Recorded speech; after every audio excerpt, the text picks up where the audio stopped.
through Matthew 25 when we were looking at it, there was one word that we assigned to that area. What was it? Be prepared.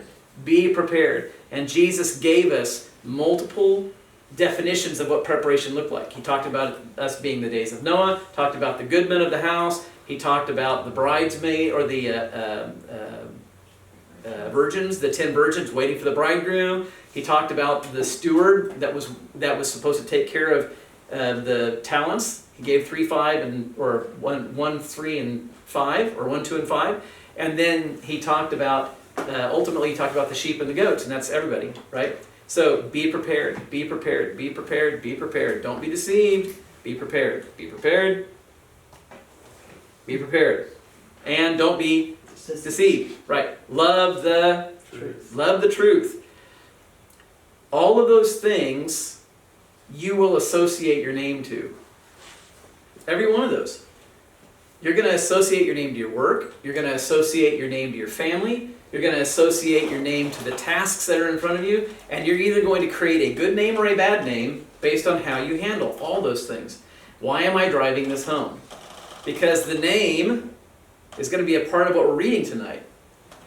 And it's very important for us to grasp the fact that names have value. Names carry value. Last week I brought up names carry meaning. I asked how many of you know Hurlbut? How many of you know my last name, what it means? You didn't know. And I explained to you. And now many of you do know. A Hurlbut.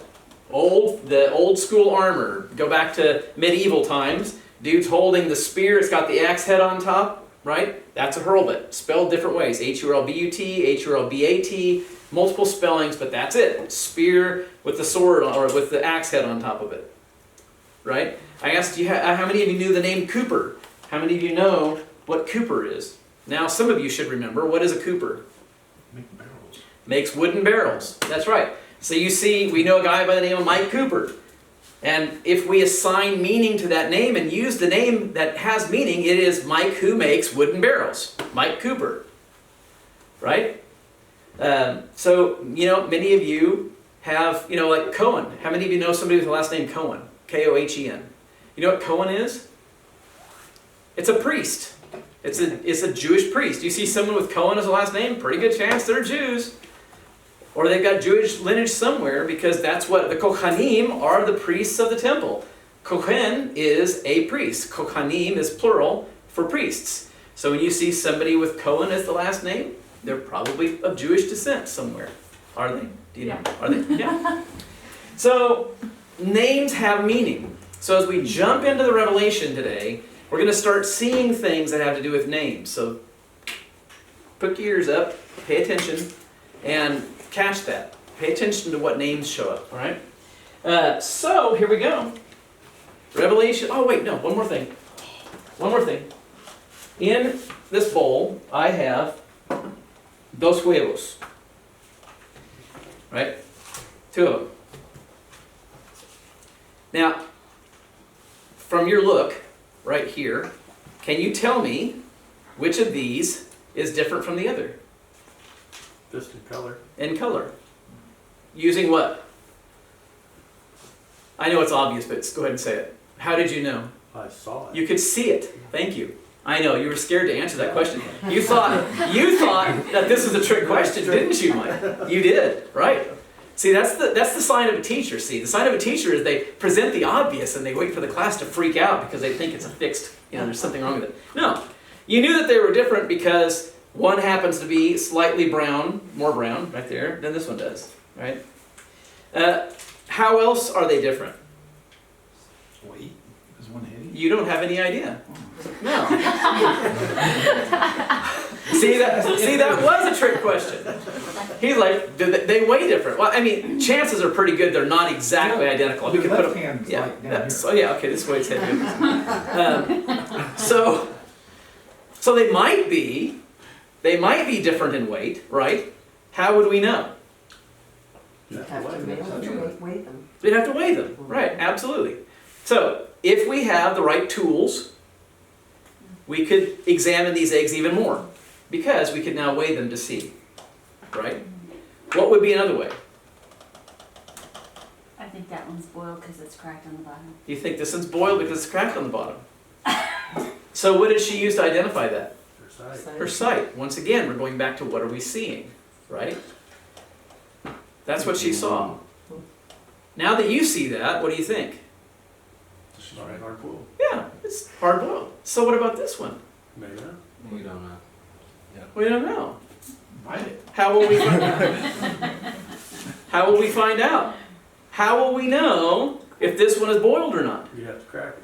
No, you don't. You can You spin What's it. that? Feel it. You can spin Oh, it. no, it's okay. Like Haley, what were you saying, Haley? We were chanting, crack it. Oh. I saw her going like this, and I thought she was thinking this was one of those chicken shakers that you play on stage.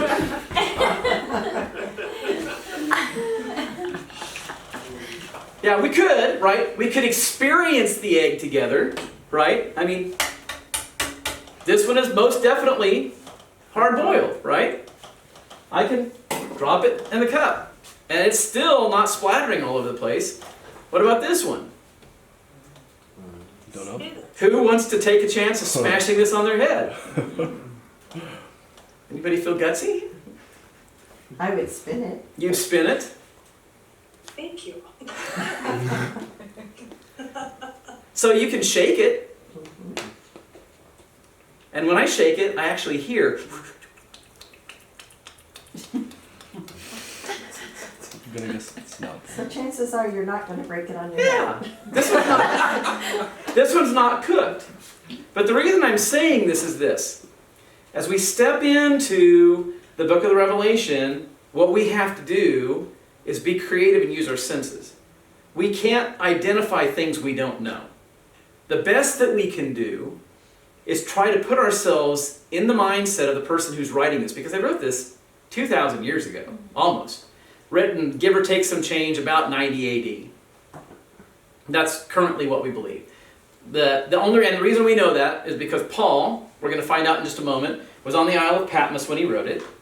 And the Romans only used the island of Patmos for about 12, 13 years as a penal colony.